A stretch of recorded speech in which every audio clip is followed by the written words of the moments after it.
Boa noite. Fala, Orlando, tudo bem? Tudo bem, senhor? Tudo tranquilo.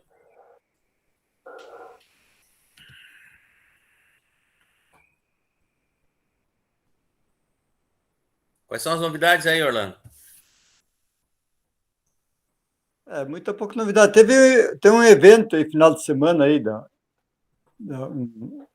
uma feira, Aham, e aí vai ter, próximo final de semana vai ter outra, quer dizer, são 3 dias, sexta, sábado, domingo, aham. final de semana. Movimentar um pouco a região, São 2 finais de semana, né? esse final de semana. Teve, local é bastante bonito lá, assim, aprazível, né? Tem sombra, Uhum, tudo. É no Porto. uhum. É, é, atrações são bastante variáveis, assim, são apresentação de shows e tal. Claro que tem que ter apresentação, tá tem que ter a comprovante de vacina, tem que ter Uhum. máscara, né, isso aí. Mas movimentar um pouco a região aí. Tá certo. E o calor, pela conversa, choveu bem em Porto Alegre, né? Choveu bem, sim. De manhã já começou a chover e agora de tarde choveu bem. Agora que parou. Aqui não, aqui em Estrela, aqui deu uma garoazinha assim que continua quente. Não, a gente teve uma chuva boa aqui. Então, aqui para as culturas aí é delicado, para quem depende, né, da cultura do Claro, milho. claro. Não tem dúvida. Não tem O dúvida. milho é um pendão, né, fase crítica, né, Uhum. tem que ter umidade, né. Mas vamos ver o que acontece. Vamos ver o que acontece. Bom, para quem não sabe, a Raquel já ganhou neném, né? É um menino, o Davi. E ela estava. A Giovana agora me falou que ela estava meio preocupada com o trabalho, com não sei o quê. Não tem, né? A Raquel tem que cuidar do Davi, né? O que ela fez até aqui já garante a aprovação dela. Mas acho que vocês todos sabiam já, né? Na quinta-feira passada, ela não Sim. participou de uma aula. Bom, vamos começar nós, então. Eu disse para vocês que eu já estava gravando, né? Vamos começar a gente, então. Vou mostrar para vocês aqui, compartilhar o nosso plano de ensino. E se vocês observarem aqui o nosso plano de ensino, a gente a gente está aqui, 15ª aula, né? Então a gente tem hoje, dia 3, e na semana que vem, né, 16ª aula, dia 10, previsto contabilidade atuarial. Eu queria fazer uma retrospectiva, assim, de quando a gente começou lá atrás, né? Lá atrás a gente começou com cooperativas, eu tive a oportunidade, eu apresentei para vocês a escrituração, né, em cooperativas, as demonstrações, elaboramos as demonstrações financeiras de uma cooperativa, porque eu tive a oportunidade de trabalhar com cooperativas. Eu tenho um vínculo, né, com a Alcergs, tenho um vínculo com o Sescope, e tive a oportunidade de ter como clientes cooperativas, né? Então, era um assunto relativamente bem próximo para mim. Depois, no terceiro setor, a mesma coisa, já atuei no terceiro setor, então era um vínculo próximo. Quando a gente foi lá para a construção civil, eu nunca tinha atuado, né, com contabilidade na construção civil, nunca tive nenhum cliente da área da construção civil, mas eu tive a oportunidade aí de um colega, né, me apresentou como é que ele atuava, como é que ele trabalhava, né. Eu tenho um vizinho que é empresário, né, da construção civil, então não tive grandes dificuldades. Quando a gente trabalhou contabilidade na atividade rural, da mesma maneira, né, também não foi algo assim muito longe do que a gente vinha trabalhando, do que eu venho trabalhando. E eu até fiz comentei com vocês, eu fiz uma assessoria financeira para um produtor rural, né? Aí não era contábil, era financeira, mas então os conceitos que eu apresentei para vocês naquela época eram conceitos com os quais eu tive contato assim profissionalmente. E aí a gente teve a oportunidade de fazer o nosso trabalho, né?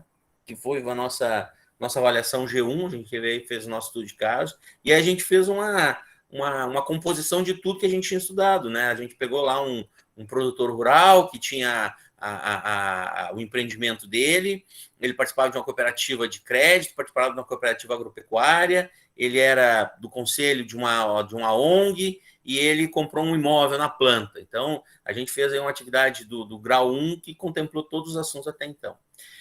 Quando a gente ingressou na segunda parte do semestre, então, eu apresentei para vocês, então, duas aulas bem teóricas, né? Numa eu falei sobre o Sistema Financeiro Nacional, apresentei para vocês os conceitos do Sistema Financeiro Nacional, mercado de câmbio, mercado de crédito, né? E era uma aula bem conceitual mesmo. E quando a gente falou no mercado de capitais, aí eu apresentei lá os reguladores do mercado de capitais.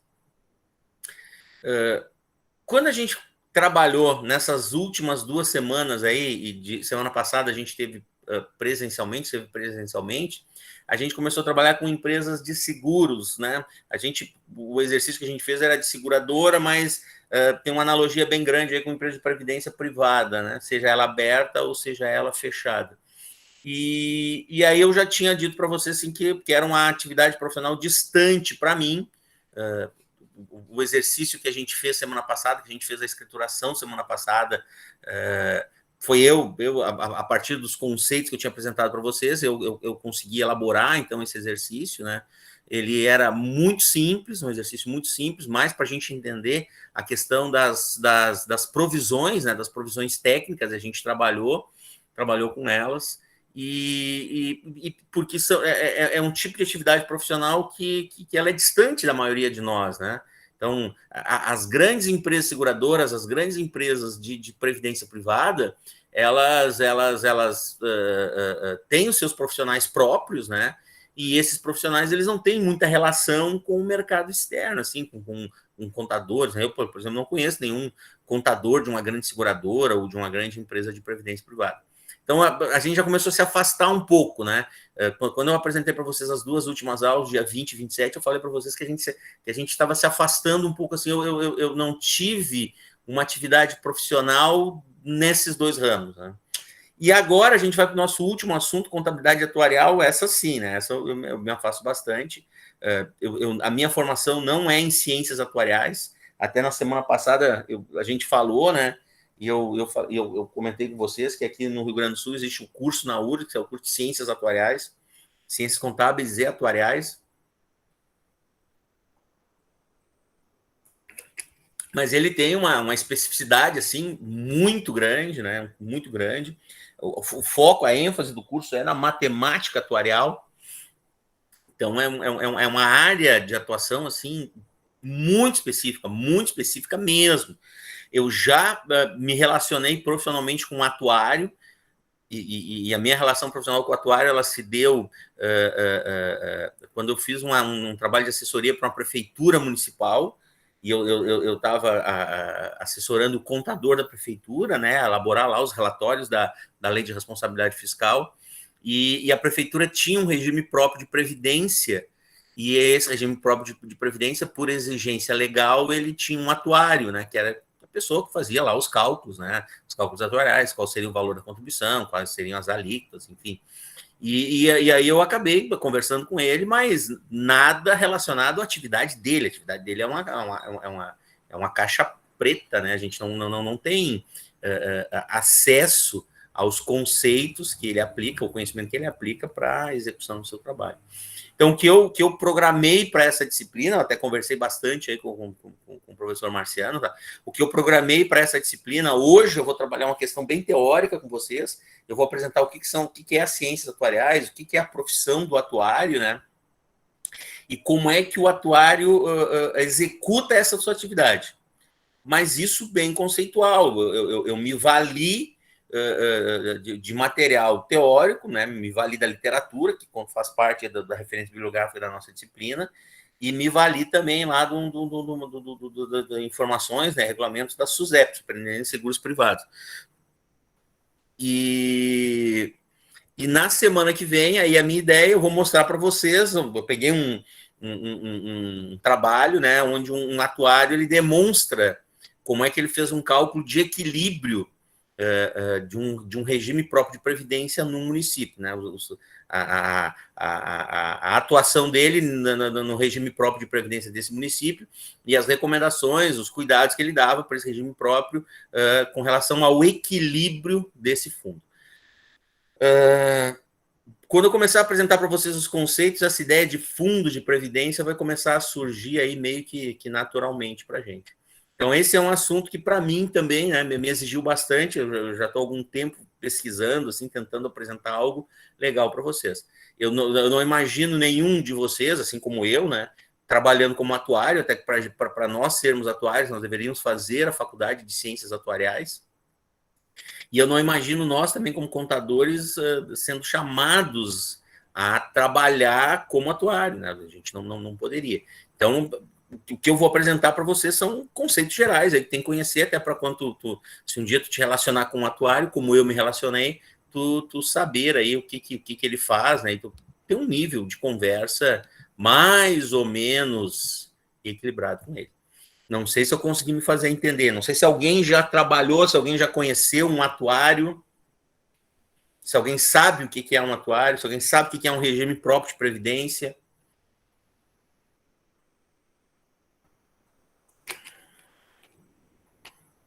Silêncio significa não. É isso? Professor, Fala, Orlando.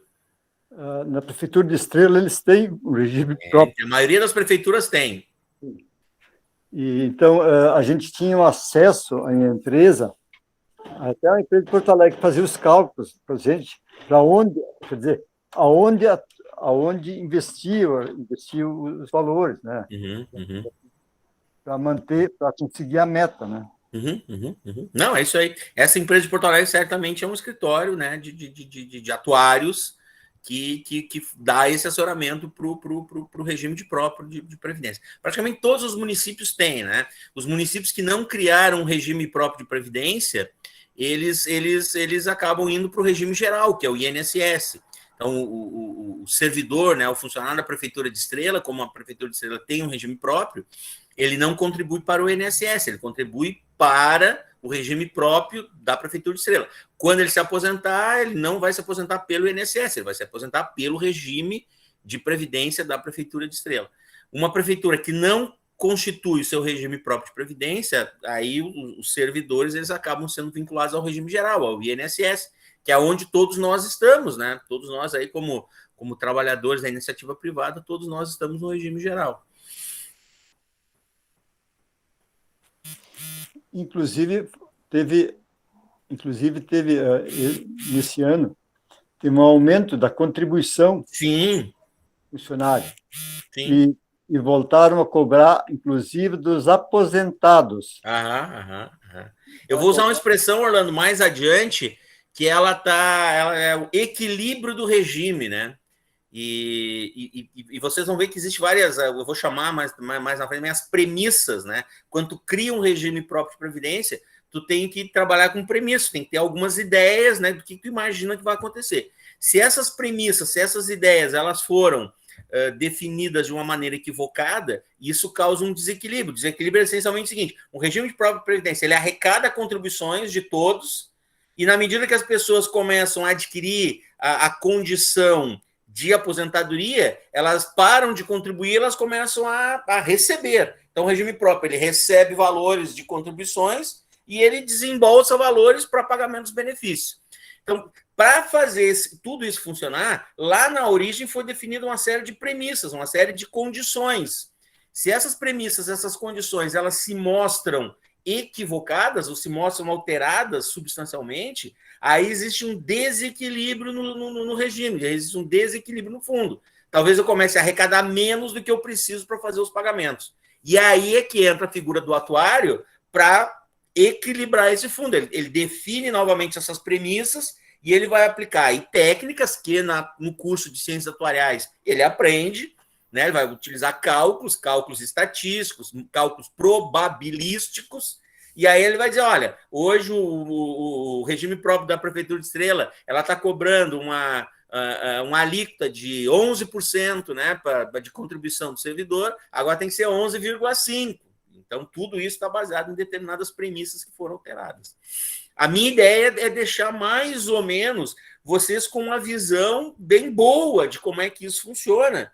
Mas a gente efetivamente não vai conseguir entrar assim e a gente calcular, né? Porque isso faz parte do curso de Ciências Atuariais, que o pessoal se dedica lá com afinco 4 anos e meio de faculdade. Então, em 2 aulas, a gente não vai conseguir fazer cálculos assim muito aprimorados.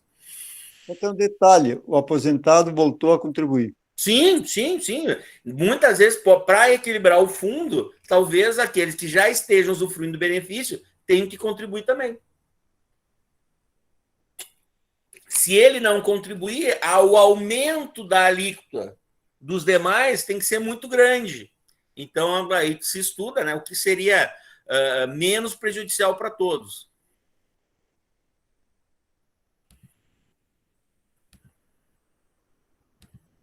Eu já publiquei, tá? Já postei essa aula lá no Classroom e eu postei essa aula também no portal da faculdade. Bom, então eu vou começar apresentando para vocês o que é o conceito, tá, de ciências atuariais, e esse conceito eu também me fiz valer de um material que é um material muito legal, que é do site da USP. A USP também tem o curso de ciências atuariais. Então existe lá no site da USP, Universidade de São Paulo, existe muito material, muito artigo, e eu me vali de alguns deles, tá?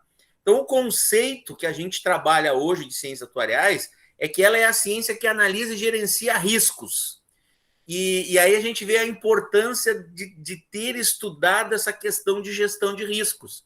A gente estudou gestão de riscos lá em contabilidade gerencial e orçamentária, né? Quem fez a disciplina comigo no semestre passado, né? Vocês lembram que eu coloquei, eu acho que 1 ou 2 aulas para a gente trabalhando a questão de gestão de riscos e compliance.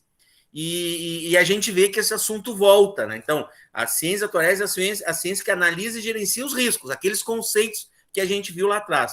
E expectativas que surgem sobre qualquer aspecto, né? Expectativas econômicas, expectativas financeiras, expectativas biométricas. Expectativas biométricas são aquelas expectativas ligadas com a vida das pessoas, né? E o grande objetivo das ciências atuariais, ao analisar e gerenciar esses riscos e essas expectativas, é definir um modelo de proteção social. A verdade é essa, ciências atuariais, ela tem como objetivo garantir a proteção social. E aí, quando a gente fala em proteção social, eu queria fazer um parênteses, tá?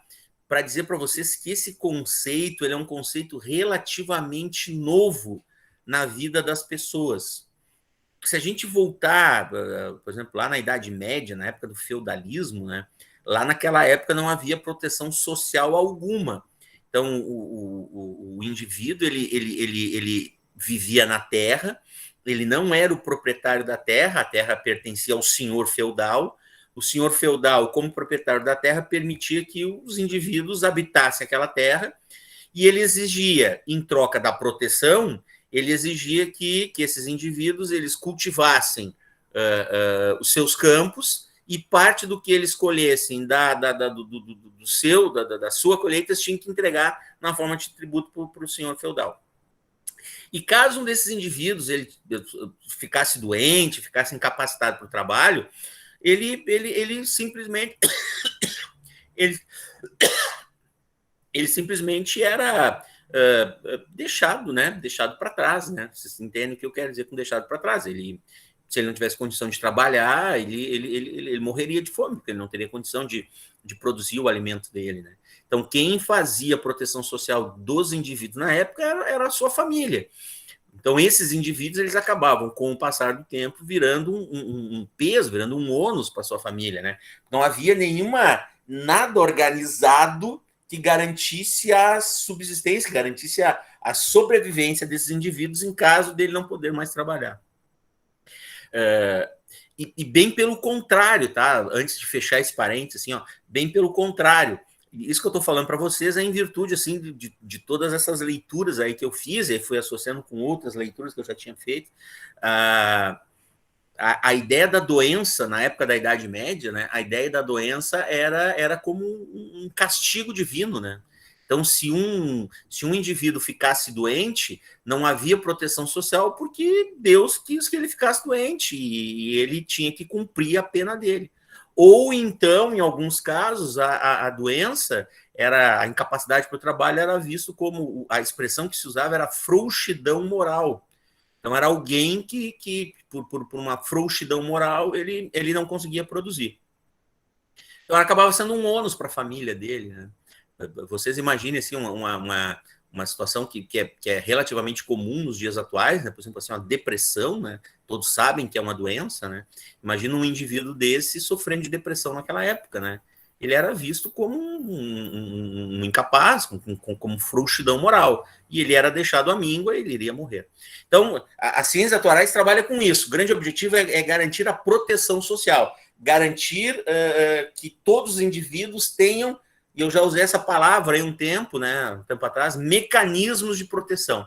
Cada um de nós, a gente vai criando no decorrer da nossa vida mecanismos de proteção. Então, na medida que a gente termina a graduação, na medida que a gente começa a evoluir profissionalmente, que a gente começa a criar alternativas de trabalho, eu posso trabalhar como contador, mas eu também posso ser gestor financeiro, eu também posso trabalhar na área comercial. Na medida que tu começa a evoluir profissionalmente, tu começa a criar os teus mecanismos de proteção.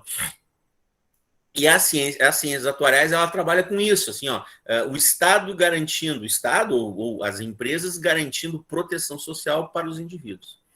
E para que então esse objetivo seja alcançado, né, as ciências atuariais, ela utiliza metodologias que estão muito baseadas em teorias econômicas. Então as ciências atuariais, ela utiliza conceitos econômicos. As ciências atuariais trabalha essencialmente com modelos matemáticos, então são cálculos, eu estou chamando aqui ciências atuariais, mas dentro das ciências atuariais existe a matemática atuarial, praticamente 80% do curso de ciências atuariais é matemática atuarial. Então, as ciências atuariais trabalham com modelos matemáticos, modelos probabilísticos, modelos estatísticos, né, que vão tentar entender, descrever e representar determinados fenômenos que trazem incertezas com relação às suas causas, à sua situação e aos impactos que eles vão trazer. Então, ciências atuariais, ela é um ramo, né, do saber que trabalha com isso, gerenciar risco e ter a compreensão plena dessa questão de riscos. De novo ainda, né, na questão cultural aí, que eu sempre gosto de tentar entender as origens, né, existe um conceito quando a gente fala em seguro e quando a gente fala em ciências atuariais, que é o conceito do mutualismo. E, de certa forma, a gente até trabalhou esse conceito na semana passada, né, quando eu falei para vocês que um grupo de pessoas, ela comprou um produto de uma seguradora, né, que era o seguro lá de veículos, né. Então, na verdade, é o seguinte, essas pessoas, elas estão usando um produto para dividir entre elas o risco em relação ao ativo que elas possuem, que seria o ativo automóvel, né? Então, esse é o conceito do mutualismo. Um grupo de pessoas se une para tentar compartilhar os riscos sobre determinadas situações. Esse conceito de mutualismo, ele vem lá do Império Romano, lá da época que Roma invadia outros povos, né? Então organizava expedições, organizava campanhas, né? E essas campanhas, elas dominavam outras civilizações, dominavam outros povos, e o objetivo dessas campanhas era se apropriar da riqueza desses outros povos. E aí, sempre quando eu falo em Império Romano, que faz campanhas para dominar outros povos, me vem à mente aquela cena inicial lá do filme O Gladiador, né? Que é uma batalha, que o exército romano está tentando dominar uma nova civilização. Então, eles fazem uma luta e o exército romano sai vitorioso, e a consequência daquela vitória é que todo o território daquele povo passa a pertencer ao Império Romano. Toda a riqueza daquele território passa a ser riqueza do Império Romano. E nessas campanhas, né, nessas expedições, iniciou com os generais. Eles identificaram que existiam situações que gerariam mais riscos ou menos riscos para as campanhas, mais riscos ou menos riscos para os seus soldados. E eles tentaram, lá atrás, já definir estratégias de gerenciamento desses riscos. Esse pensamento, certamente, ele se abriu em duas linhas, né? Uma linha de área militar foi a logística e uma outra linha foi a gestão de riscos, né? Entender quais seriam os procedimentos que iriam minimizar, e hoje a gente utiliza a palavra mitigar os riscos dessas expedições. Então já existia esse conceito lá atrás, mas a ciência atuarial ela se formalizou, ela foi formalmente instituída agora, final do século XIX, né, 1800 e alguma coisa, quando na Inglaterra se começou o estudo sobre os padrões de mortalidade da população.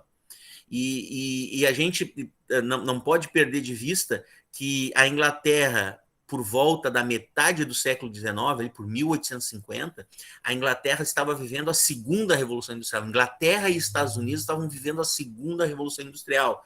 Eu acho que eu já comentei isso com vocês também, que era o desenvolvimento das indústrias baseada na eletricidade, o desenvolvimento, aumento da produção baseado na eletricidade e baseado no petróleo.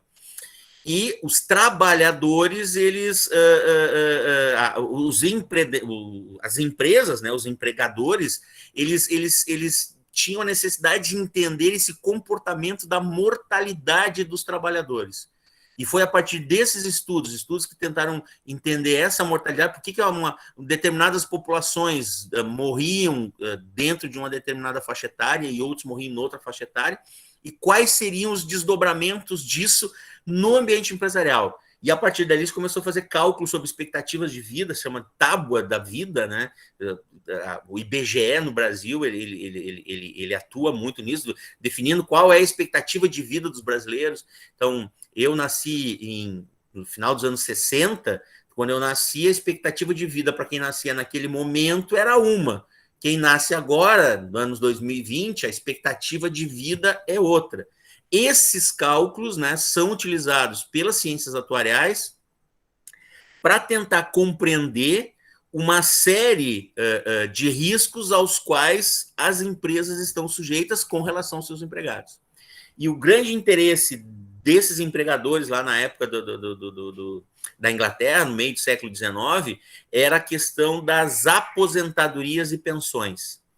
E aí, lembrando aquele parênteses que eu fiz, as aposentadorias e pensões, elas surgem quando há um entendimento que a proteção social ela é necessária. E a proteção social ela tem que garantir para aqueles que não têm condições de trabalho, ela tem que garantir uma vida com um mínimo de dignidade. Então, se lá atrás, lá na Idade Média, quem não tinha condição de trabalho morria, em virtude de um castigo divino ou frouxidão moral, a partir daquele momento se começou a entender que era a responsabilidade da igreja garantir uma proteção social para as pessoas. Então, muitas ordens religiosas, né, elas se dedicavam a cuidar desses enfermos, desses idosos. E a partir da segunda Revolução Industrial, começou a haver um entendimento que era responsabilidade do Estado, junto com as empresas, junto com os empregadores, de garantir a proteção social dos trabalhadores. E esse entendimento fez nascer o que a gente conhece hoje como aposentadoria e pensão. E agora aqui eu paro um pouquinho e eu pergunto se alguém gostaria de fazer um comentário.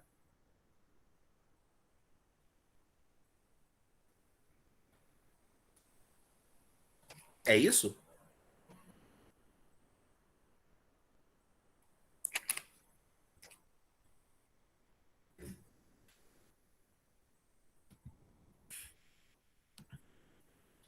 Bom, em 1903, esse autor aqui chamado Lundberg, né, ele tem uma série de publicações, mas tem uma publicação bem significativa, né,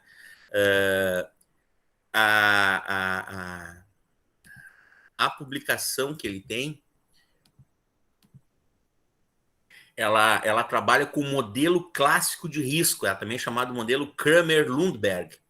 E ela, no início do século XX, ela definiu mais ou menos o seguinte, assim, ó, uma empresa já existiam os seguros, né? Já existiam os seguros na época das grandes navegações, né? Já eram feitos seguros marítimos, né? Então o conceito de seguro já existia, mas no início do século XX, naquela época, lá no início das grandes navegações, muitas empresas seguradoras elas faliram, né? Por não entender o conceito de gestão de riscos, não aplicar esses conceitos de gestão de risco. Então foi a partir do início do século XX, 1903, que o Lundberg ele criou o modelo clássico de risco. E ele entendeu o seguinte, assim, ó, uma seguradora, ela tem dois fluxos. Ela tem um fluxo de recebimento de dinheiro proveniente da cobrança dos prêmios das apólices de seguro. Então, a seguradora, ela vende as apólices de seguros, né, recebe o valor do prêmio. Esse é um volume de entrada de dinheiro. E a seguradora tem um outro fluxo de saída de dinheiro, que são as indenizações que ela paga pelos sinistros que acontecem sobre os seguros que ela efetuou. E o que o Lundberg disse é o seguinte, ó, é que esses dois fluxos, eles têm eventos aleatórios. Tu não consegue prever, não existe um padrão de comportamento, né, entre esses dois fluxos, o que eu vendo e recebo de prêmio de seguro e o que eu tenho que desembolsar em virtude dos sinistros. E foi aí que ele desenvolveu, então, esse modelo clássico do risco, onde ele tenta mostrar para os gestores, né, para os empreendedores do ramo seguro, o que ele chamou da teoria dos processos estocásticos, que representam uma dinâmica de operações, né? E isso fez com que o conhecimento na área de gestão de risco se expandisse muito.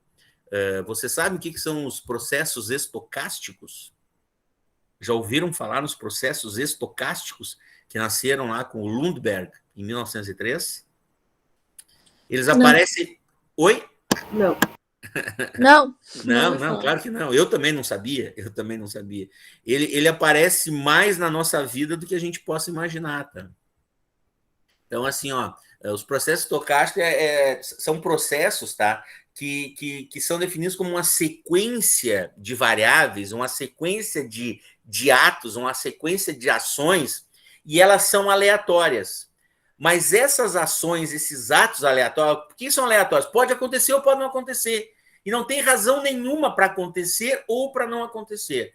Qualquer outra ação pode desencadear essa variável aleatória. E elas são indexadas, elas são vistas dentro de um mesmo tempo. Tá? Ela é uma variável que vai acontecer no tempo de maneira mais ou menos imprevisível. Bom, dito dessa forma, a gente fica pensando, puxa vida, mas o que são esses processos estocásticos que estão diretamente relacionados lá com a gestão de riscos? Então, assim, ó, existem vários exemplos, tá?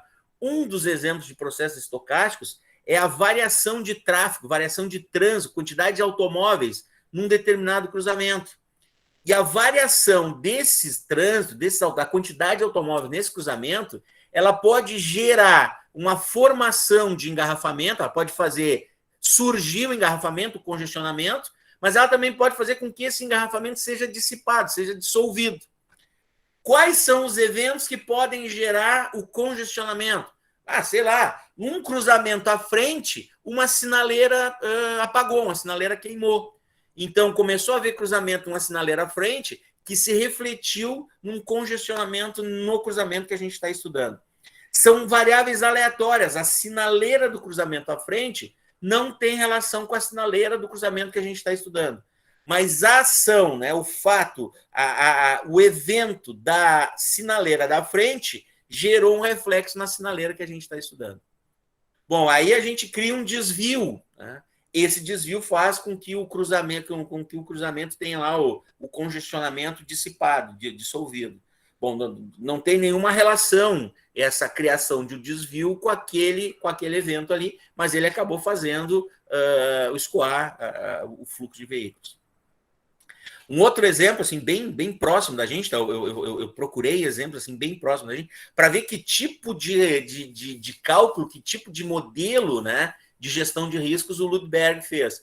Um outro exemplo que a gente, bem próximo da gente, é a variação da quantidade de estoque numa determinada empresa. Dentro do dia, a variação do estoque. O estoque ele é essencialmente o volume de mercadorias compradas, o volume de mercadorias vendidas. Quando eu compro mais do que vendo, meu estoque aumenta. Quando eu vendo mais do que compro, o estoque diminui. Mas nessa operação, existe uma série de eventos aleatórios que podem fazer com que a venda aumente além do que era esperado. Sei lá, houve a notícia que aquele produto vai faltar, então há uma corrida de consumidores a comprar mais quantidades daquele produto. Há um atraso na entrega do fornecedor, então faz com que eu receba menos mercadoria. Tudo isso vai contribuir para o tamanho do estoque aumentar ou diminuir. O que uma empresa tem que trabalhar quando ela pensa em gestão de riscos desses processos estocásticos, ela tem que identificar e mensurar quais são esses eventos aleatórios que podem causar reflexo nessa situação. Não sei se eu consegui me fazer entender.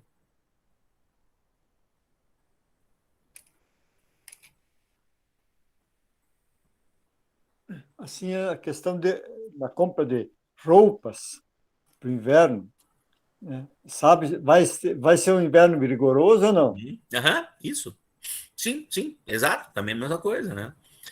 O volume de vendas, vestuário na outono e inverno.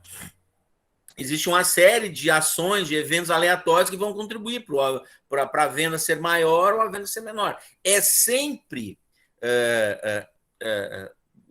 sempre envolve um nível de risco uma empresa que comercializa produtos sazonais. Então, por quê? Porque existe uma série de fatores que vão gerar reflexos sobre aquela estação, sobre aquele momento. Então, a empresa tem que ter identificado os riscos, mensurado esses riscos e definido respostas para esses riscos.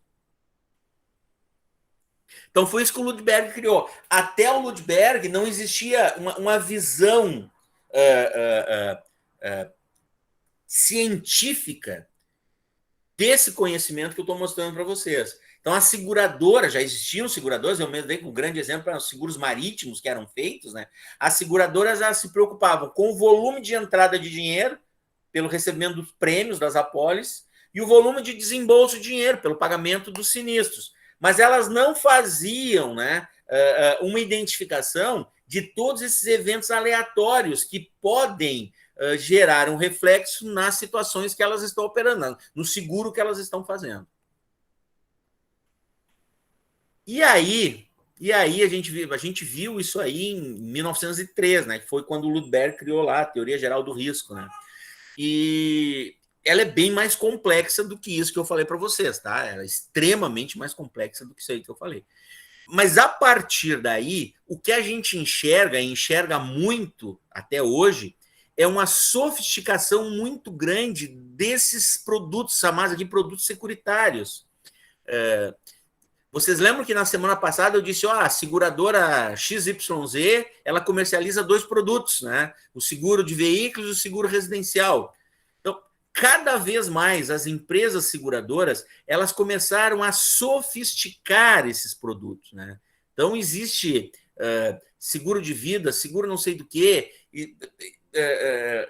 e esses processos eles vão passando por outros processos também. Uma seguradora, ela vende uma apólice, para o segurado, e essa apólice ela pode transformar num outro documento. Ela vai para o mercado financeiro e trabalha as apólices que ela vendeu num outro documento, né? E ela comercializa esse outro documento, esse outro ativo, no mercado financeiro. Ou seja, a sofisticação desses produtos eles exigem cada vez mais que exista essa proteção de curto e de longo prazo, fazendo com que a seguradora e o mercado financeiro sejam cada vez mais próximas, né? Hoje, as grandes companhias de seguro, elas praticamente são participantes do sistema financeiro.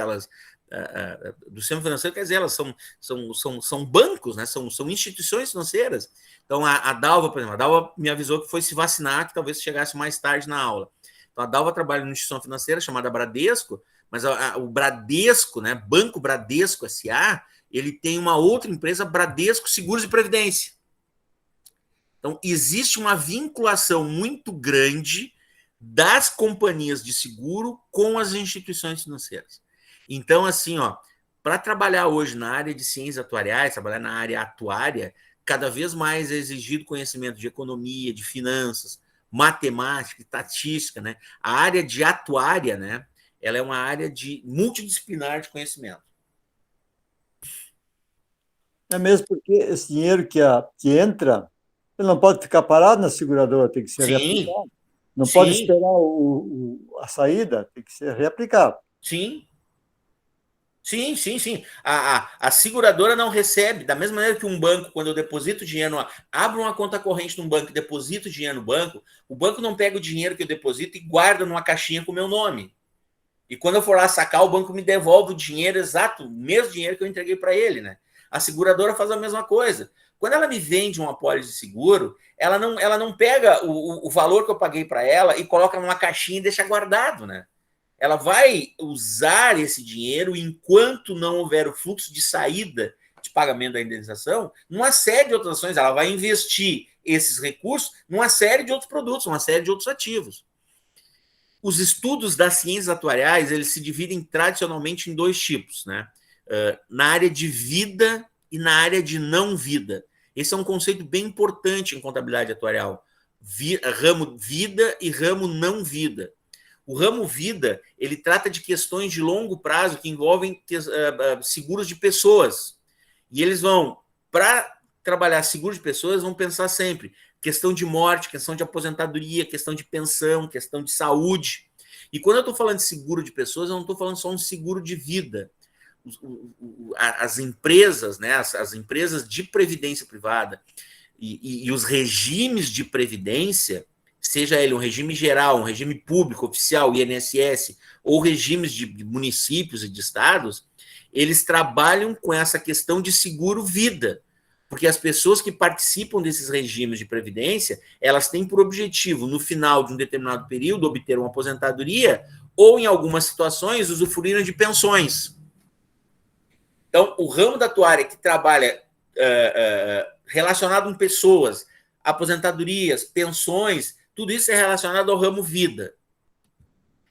E o ramo não vida, ele trabalha com uma modelagem de seguros para ativos físicos, um automóvel, por exemplo, né, um prédio, né, ou ativos financeiros.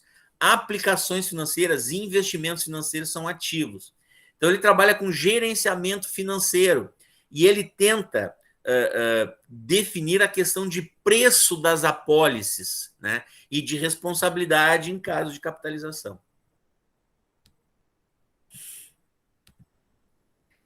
Bueno, se algum de vocês aí tiver interesse em trabalhar como atuário, né, eu busquei isso.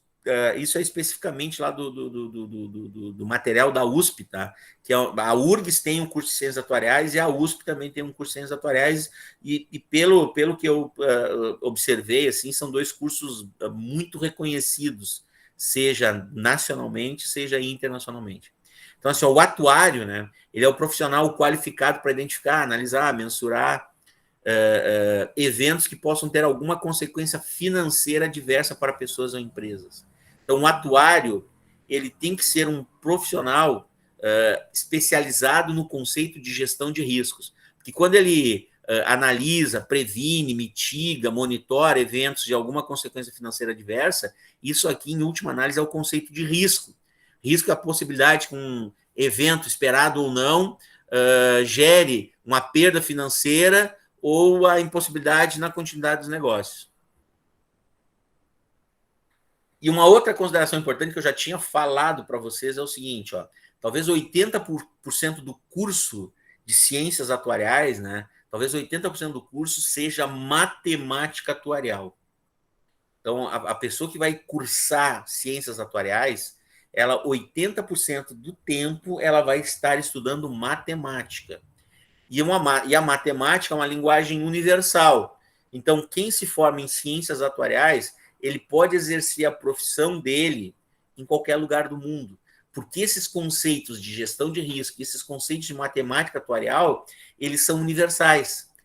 São aplicados aqui no Brasil, são aplicados na Inglaterra, são aplicados nos Estados Unidos, são aplicados na China, São aplicadas em qualquer lugar do mundo. Legal isso, né? Alguém já tinha pensado em fazer ciências atuariais em algum momento? Não. Eu já uma vez, mas aí eu achei muito difícil. E o curso também não é em qualquer lugar que tem. Não, aqui no Rio Grande do Sul, Vanessa, na URGS, não tenha dúvida, né? E eu acho que tem só em mais um lugar. Eu não lembro onde é que é agora, mas alguém, em algum momento, um professor, um colega meu disse, não, tem em tal instituição de ensino, tem. Mas o da URGS, sem dúvida, né? O da URGS, sem dúvida. Ele é um curso, sim, que vai te exigir uma quantidade de estudos muito grande, porque, como eu estou insistindo com vocês, assim, ó, ele é 80% do tempo matemática. Então, nada que seja impossível para a gente, né? Mas vai te exigir, né, uma dedicação em termos assim de questões matemáticas muito grande.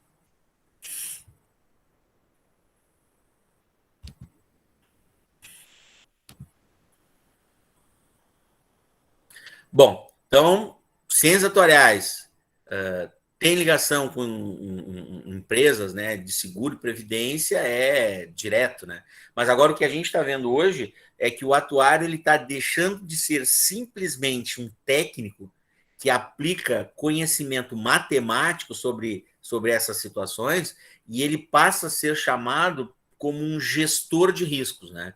E ele pode participar em qualquer uma das etapas do processo de gestão de risco das organizações. Então, para eu ser gestor de risco, eu vou ter que ter lá desenvolvimento de estratégias, né? Elaborar um diagnóstico dos possíveis riscos financeiros que uma instituição corre, né? E eu construir modelos de ações, né? Que podem ser aplicadas para mitigar esses riscos.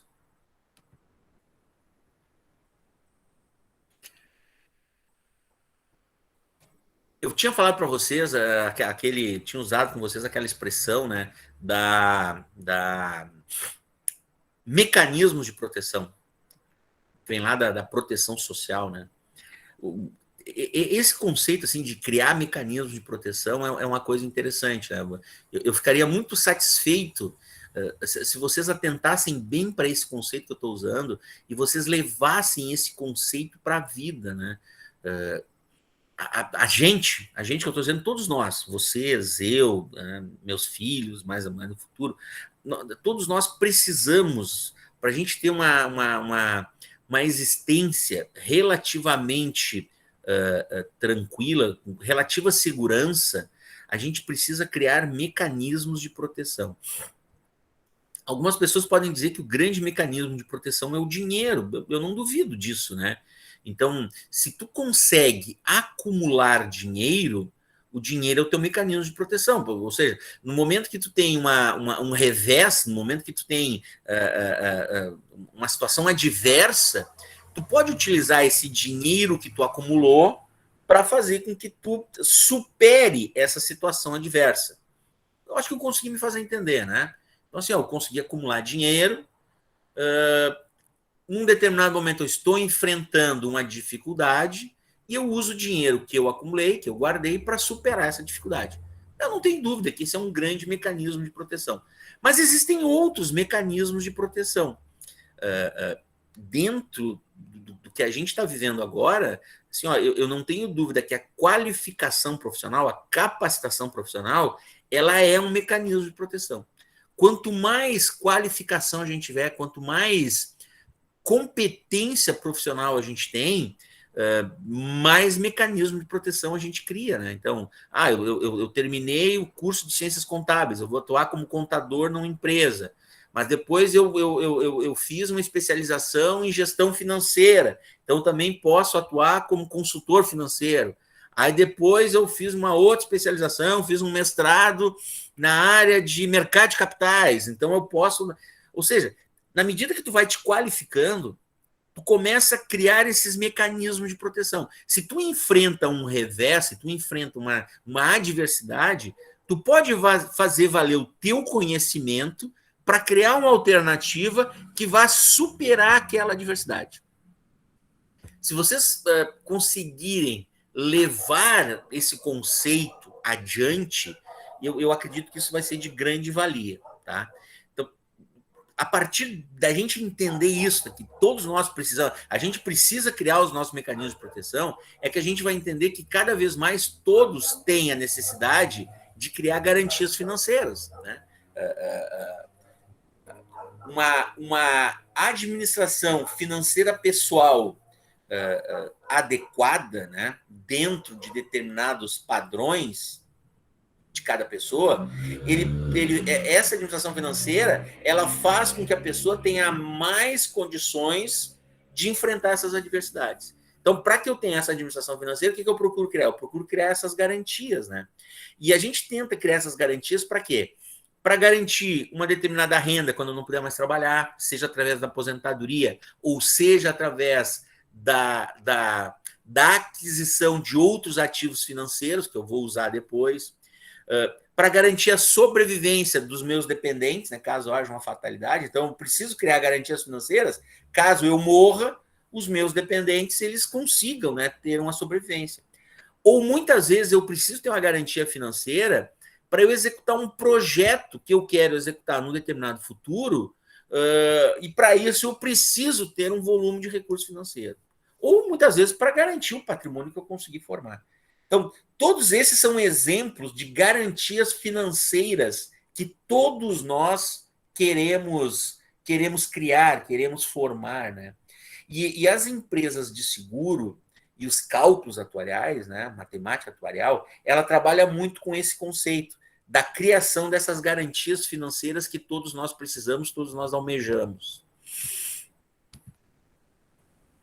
Então, o que a gente vê é que esses setores que oferecem esses produtos cada vez mais sofisticados, eles tendem a crescer de uma maneira relativamente forte, né, de uma maneira relativamente significativa. Cada vez mais essas empresas, né, que tendem a criar essa garantia financeira para as pessoas, cada vez mais essas empresas vão ter destaque no mundo dos negócios. Principalmente a partir do momento que a gente está vivendo, assim, então, essa situação de insegurança, né, medo com relação à falta de renda, perda de um determinado ativo, perda de um determinado bem material.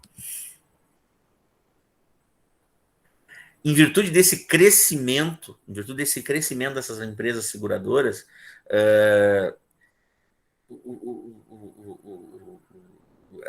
os órgãos, né, vamos dizer assim, governamentais, eles entenderam que é necessário que haja uma regulamentação desse setor.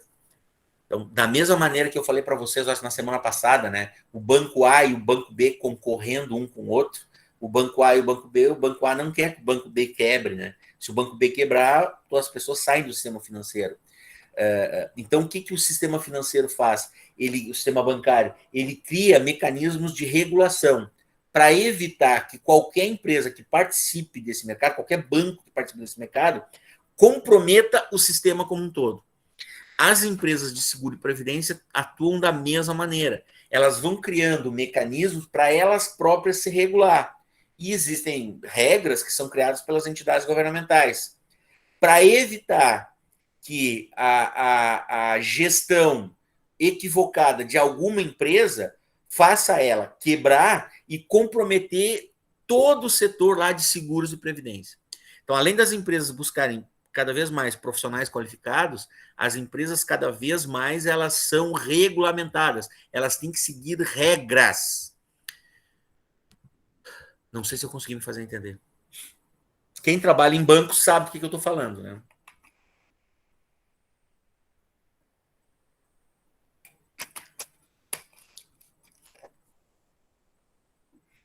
Muito chato até aqui, pessoal. Mais ou menos. Boa. Eu sou favorável à honestidade. É isso aí. Se tá chato, tem que estar chato. Mas, infelizmente, essa aula aqui também vai ser conceitual. Semana que vem, aí a gente vai para uns cálculos bem simples, assim. Mas nessa eu preciso apresentar para vocês esse conceito. Vou tentar deixar menos chato, tá, Vanessa? Tá bom.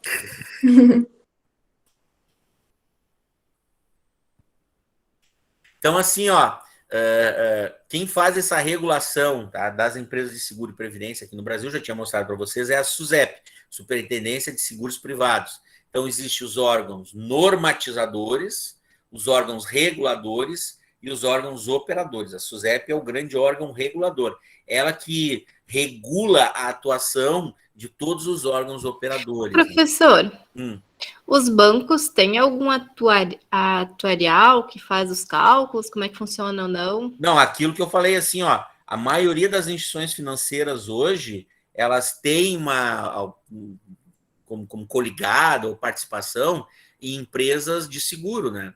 Então, assim, ó, eu dei o exemplo ali do Bradesco, né? Que eu sei que a Dalva atua. Então, existe o Banco Bradesco S.A., mas existe a empresa Bradesco Seguros e Previdência.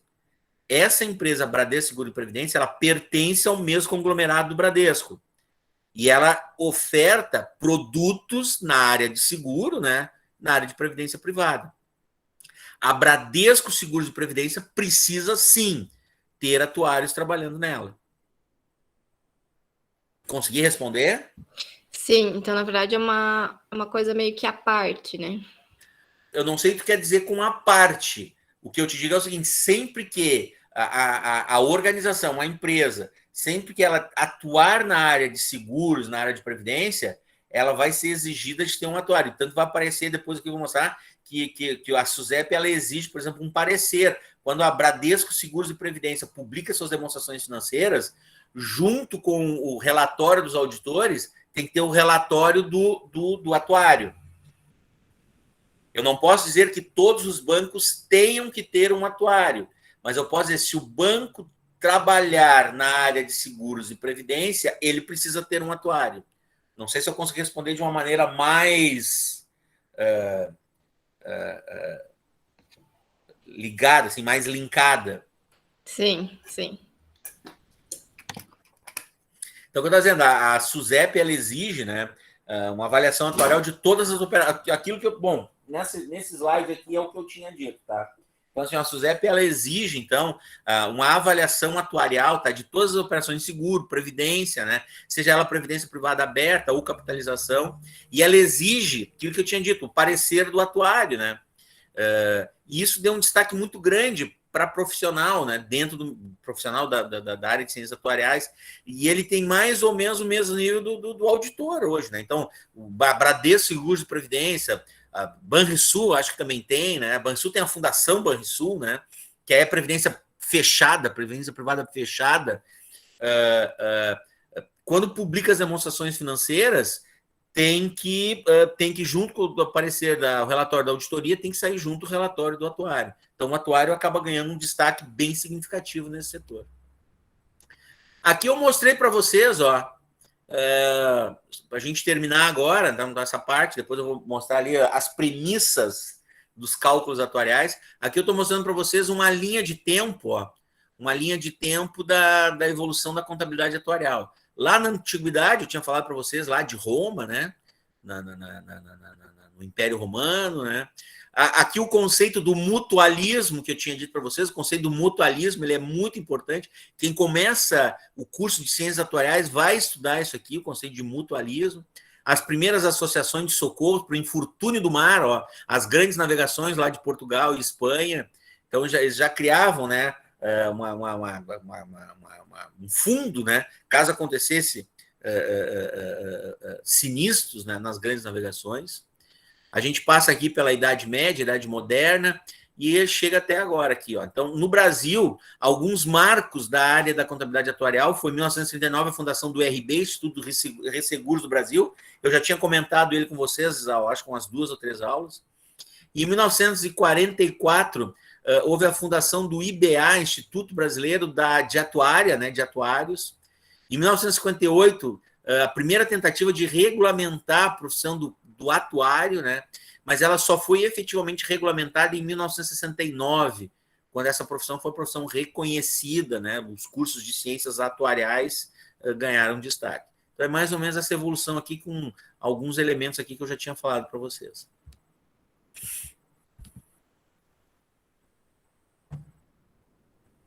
Bom, agora eu vou trabalhar já para encerrar, então, e deixar menos chato, então, nosso monólogo aqui, eu apresentando conceitos para vocês, tá? Então, assim, ó, um plano de previdência ou um plano de seguro, ele tem, tinha falado para vocês, 2 fluxos, um fluxo de entrada e um fluxo de saída. E é necessário que se estime qual é o montante de benefícios que é necessário que seja arrecadado e o custo para suportar esses benefícios. Para eu descobrir quanto eu preciso arrecadar e em quais situações eu vou ter que desembolsar. Então, o atuário, para entender esses montantes de entrada de dinheiro e de saída de dinheiro, ele adota as chamadas premissas atuariais. Quando essas premissas atuariais elas são mal definidas, gera isso que o Orlando falou. Com o passar do tempo, elas começam a causar desequilíbrio no plano. Então, começa a sair mais dinheiro do que está entrando. E aí é preciso executar uma ação para que devolva o equilíbrio ao plano. E aí é quando entra o atuário e ele diz, agora a gente vai ter que começar a cobrar uma contribuição dos que já estão aposentados. Tudo isso são ações para tentar trazer um equilíbrio ao plano. As hipóteses atuariais, então, elas têm uma relação direta, né, com o custo do plano, com o equilíbrio, né, porque isso que eu tinha dito ali para vocês, né, uma premissa que foi mal equivocada e que não guarda nenhuma relação com a realidade, com o contexto, ela vai gerar mais obrigações ou vai gerar obrigações incorretas que não conseguem ser avaliadas e, em última análise, isso aí vai gerar o déficit no plano. Então, uma empresa de seguradora que ela não avalia bem essas premissas, ela começa a vender as apólices e quando ela compara o que ela arrecadou com a venda das apólices e o que ela desembolsa de dinheiro pelo pagamento dos sinistros, ela descobre que tem um déficit, ela está pagando mais do que ela está arrecadando. Então, o que é necessário? É necessário que haja uma redefinição dessas premissas, um cálculo atuarial, para verificar. Olha, vou ter que aumentar o valor da apólice ou vou ter que mudar determinadas condições para pagar os sinistros. Quem é que ia falar? Eu ia falar, e o contrário também é verdadeiro, né? Exemplo disso é o seguro DPVAT, que agora fizeram um cálculo e não sei por quantos anos eles tinham dinheiro em caixa para pagar os sinistros, né? Não tenha dúvida, Davi, assim, ó, eu acho que a gente já falou em alguma aula aí da questão do seguro DPVAT, tá? O seguro DPVAT, ele sempre, para nós aqui, ele funcionou como algo que era pouco apresentado para os segurados. Os segurados pagavam esse valor e não sabiam o que estava sendo pago, né? O que era esse valor e, consequentemente, não utilizavam as prerrogativas que fariam com que a seguradora tivesse que desembolsar dinheiro. Então, assim, ó, no momento do licenciamento do automóvel, eu pago o seguro DPVAT. Tá? Então, muitas pessoas pagam já um volume de entrada de dinheiro. Algumas pessoas, lá por sinistros, elas teriam direito a usar o seguro DPVAT. Só que como isso nunca foi explicado para as pessoas, nunca foi transparente para as pessoas acabavam não utilizando isso. Consequentemente, não gerava o desembolso financeiro por parte da seguradora. E isso fez com que o volume, com que o superávit que a seguradora acumulasse seja muito grande. Então, é o que o Davi está dizendo. Olha, se ela começar a desembolsar dinheiro agora sem não cobrar, ainda assim ela tem superávit para fazer. Mais ou menos isso, né, Davi? Isso aí, eu acho que, se eu não me engano, é por 3 ou 4 anos o valor que eles teriam em caixa seria suficiente para não ser pago, uma coisa assim. Isso aí. E isso está relacionado muito, no caso específico do DPVAT, tá? Isso está muito relacionado com a falta de transparência em relação a esse produto. E quando eu compro um produto lá junto a um corretor, né, que está vendendo o produto em nome da seguradora, eu tenho transparência sobre o que eu estou adquirindo. Agora, nesse caso, o seguro DPVAT, ele era uma obrigação e não havia transparência sobre tudo que estava incluído naquele pagamento. Então, muitas pessoas nem utilizavam. Bom, as premissas atuariais, tá? Elas têm que estar em harmonia, então, com a massa, com o conjunto de todos os participantes, tá? Desse seguro, desse plano de benefício, desse plano de previdência, tá? E tem que ter uma relação, tem que ter uma harmonia, muitas vezes, em relação com a política de recursos humanos do patrocinador. Então, o Orlando estava dando exemplo aí da Prefeitura de Estrela, né, que definiu que os aposentados vão ter que começar a contribuir para o regime próprio de previdência.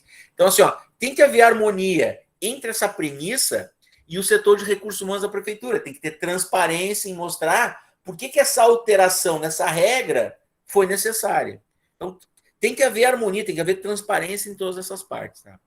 Existem essencialmente 3 tipos de premissas, tá? Que são trabalhadas na contabilidade atuarial, na matemática atuarial. A primeira são as chamadas premissas biométricas. Elas estão relacionadas com a vida das pessoas. As premissas biométricas, elas se materializam nas chamadas tábuas biométricas. Então, existe assim, uma tábua da expectativa de vida. Tábua vem, né, eu acho que do uso, né, do uso comum, assim, né, historicamente se adotou esse nome de tábuas de vida, né. Então, ela vinha mostrando aquele conceito que eu disse para vocês. Eu que nasci lá no final dos anos 60, quando eu nasci, a tábua de vida dizia que a minha expectativa de vida era X anos. Quem nasce no final dos anos 70, a tábua de vida já mudou. A expectativa de vida dele agora ao nascer é maior. Quem nasce em ano 2021, a expectativa de vida já é maior. Então, quando uma seguradora, ela vai comercializar, uma seguradora, uma empresa de previdência, ela vai comercializar um produto para alguém, ela tem que ter essas premissas biométricas bem definidas. Ou seja, eu vou trabalhar com o Jorge Marcelo Vogemuth, que tem um nascimento. Quando ele nasceu, a expectativa de vida dele era uma. Mas eu também vou trabalhar com o Joãozinho, quando ele nasceu em 2021, e a expectativa dele de vida ao nascer já é outra. Então, esses cálculos, né, essas expectativas de vida, expectativas de morte, elas são todas chamadas de tábuas biométricas. E aqui no Brasil elas são trabalhadas muito pelo IBGE. O IBGE tem essas informações que são utilizadas de maneira oficial nos cálculos atuariais. Eu lembro que há uns meses atrás aí, a gente teve um integrante aí dos gestores, né, gestores federais, que diz o seguinte: o brasileiro está vivendo muito, o brasileiro quer viver 120 anos. Se ele for viver 120 anos, o cálculo atuarial do INSS não vai suportar, porque o cálculo atuarial do INSS estima a expectativa de vida das pessoas com, sei lá, 80 anos.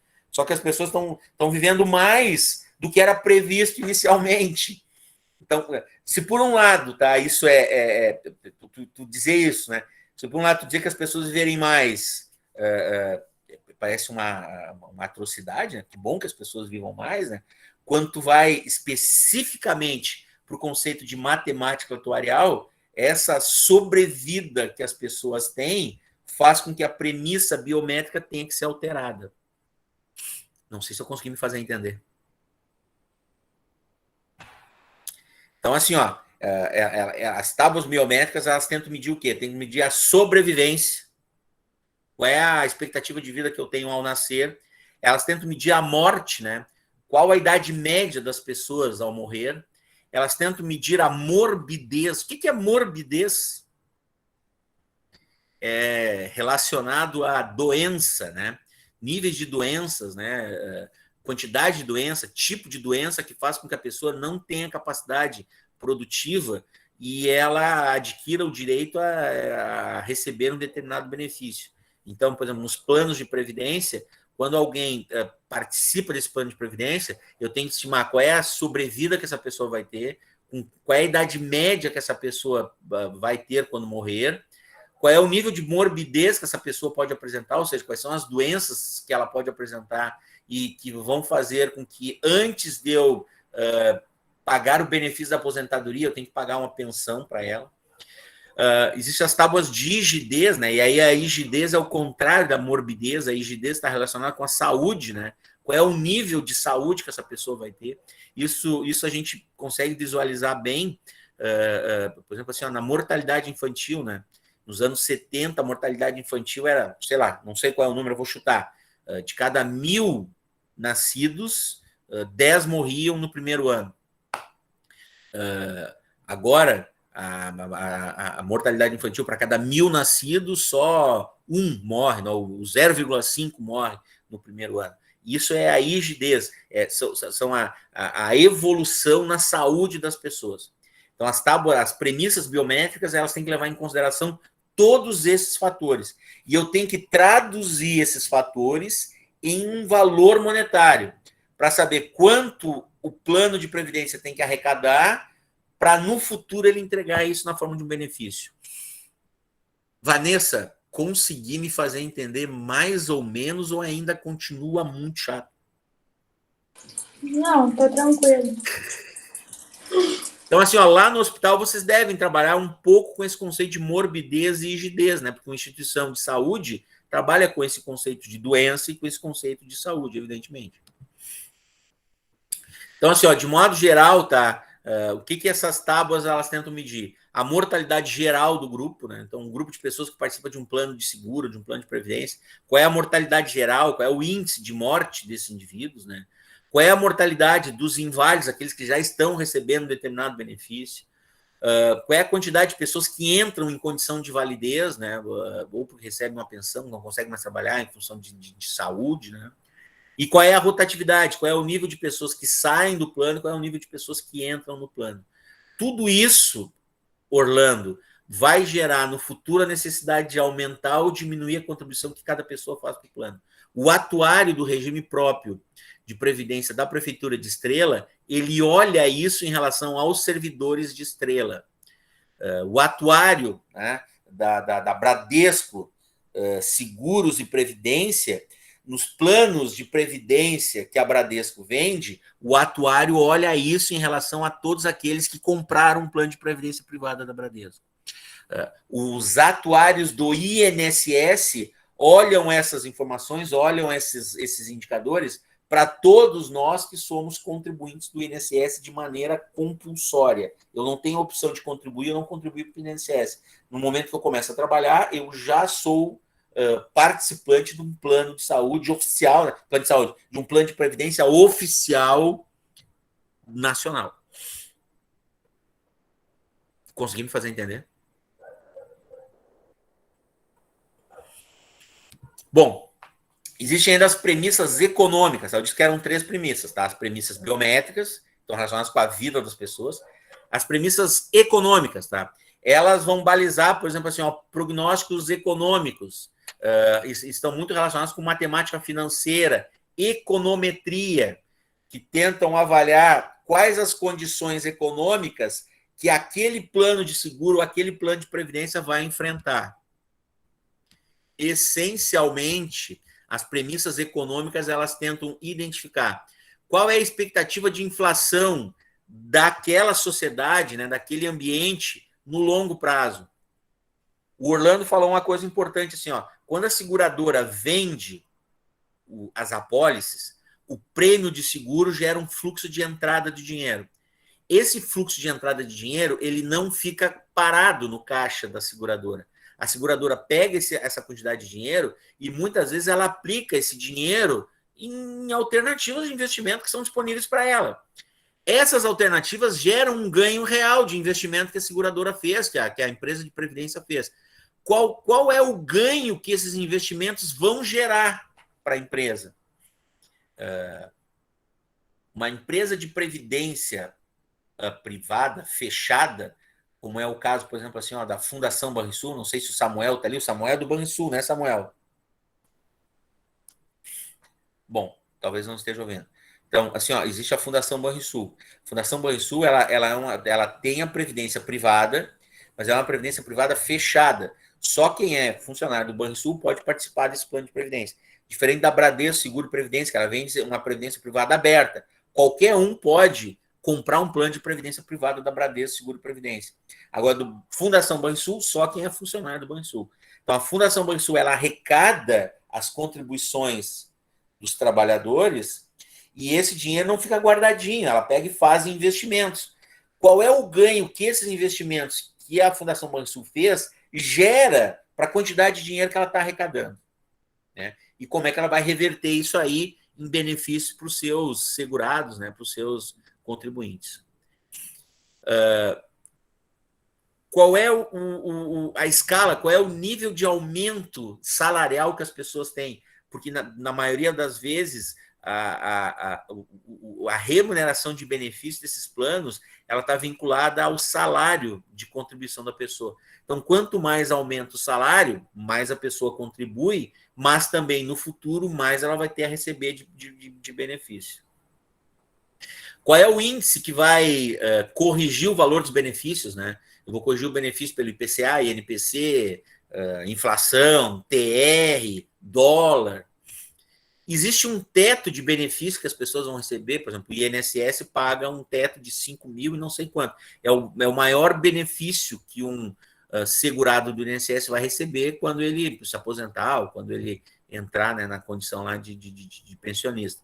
Então, existe um teto ou não existe? A pessoa pode receber o máximo valor. E quanto é o custo para administrar esse negócio todo? Então, esses aqui são todas as premissas econômicas.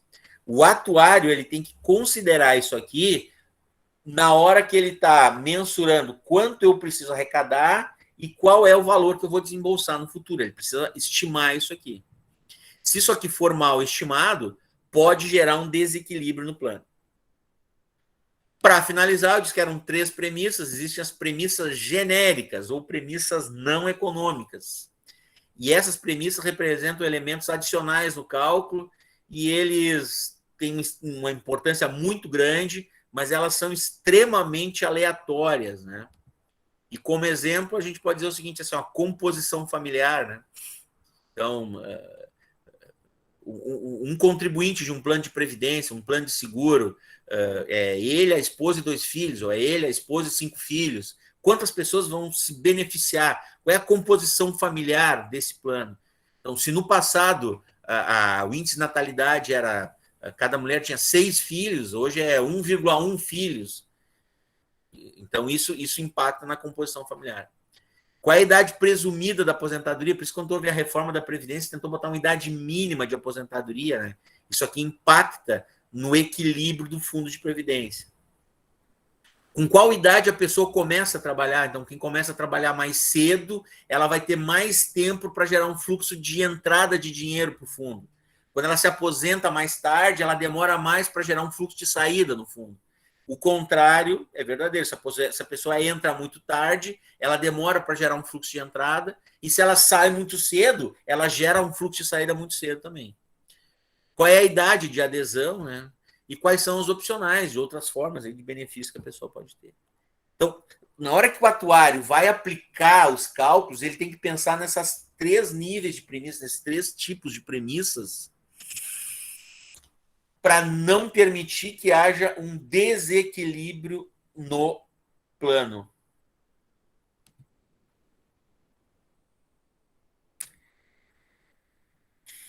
Conseguindo fazer entender? Professor. Fala, Verônica. Por incrível que pareça, eu ia te chamar. Eu ia dizer Verônica. Conseguimos fazer entender? Não, eu só queria saber uma coisa. Transmissão de pensamento, nós dois, então. Que nem a questão atuarial, envolve só seguro e fundos de aposentadoria ou envolve mais alguma área? Não, os cálculos atuariais, essencialmente na área de seguros e previdência. Tá. Eu achei que envolvia mais algumas áreas junto. Não, cálculo atuarial, porque trabalha essencialmente com o conceito de gestão de risco, né? Tá.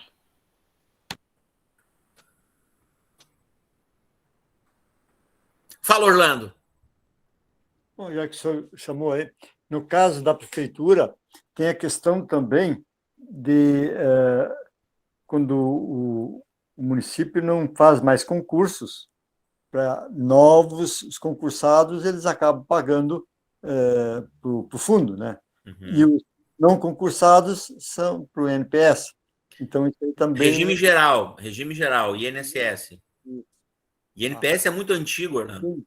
Sim, regime geral. Então, isso está cada vez mais difícil, porque não entram novas contribuições.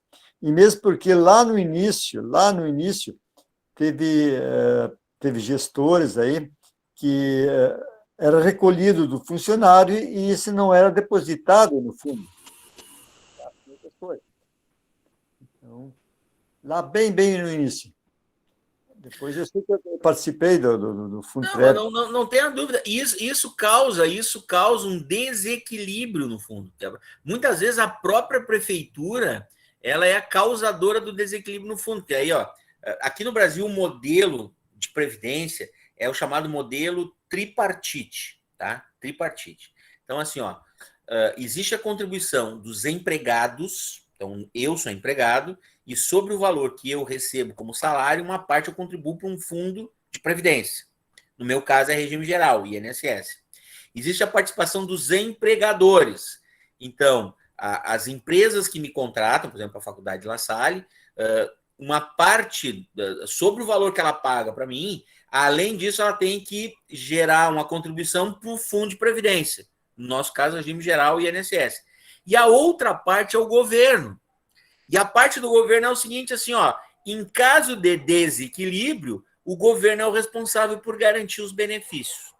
No caso da prefeitura, os servidores da prefeitura entregam uma parte, a prefeitura é o empregador, tem que entregar outra, e a terceira parte também é a prefeitura, porque ela é o governo. Em caso de desequilíbrio no fundo, o responsável por equilibrar esse fundo é a própria prefeitura.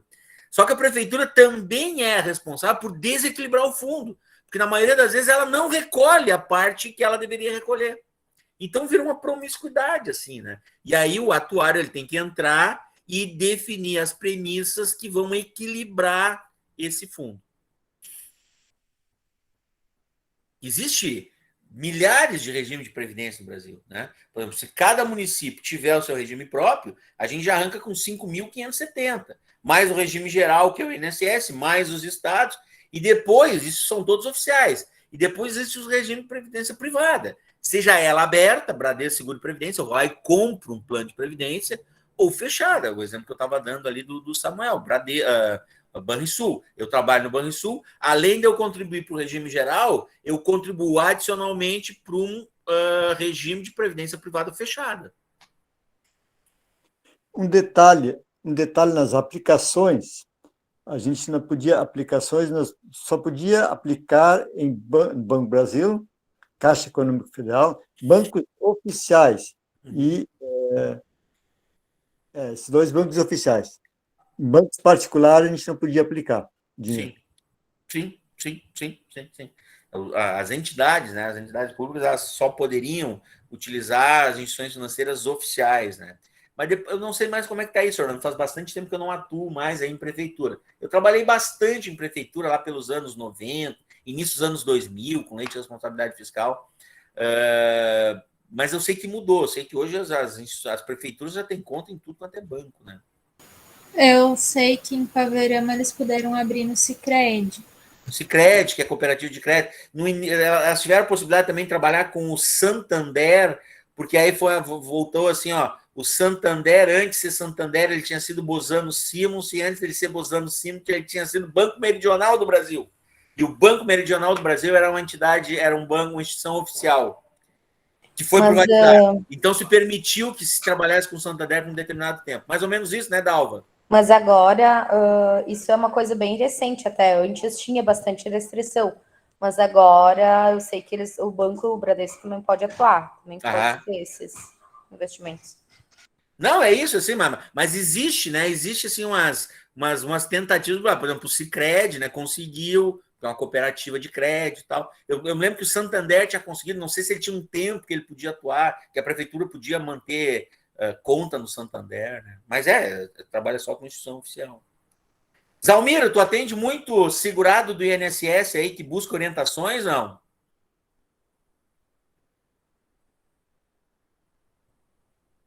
O escritório de contabilidade tem muito isso, né?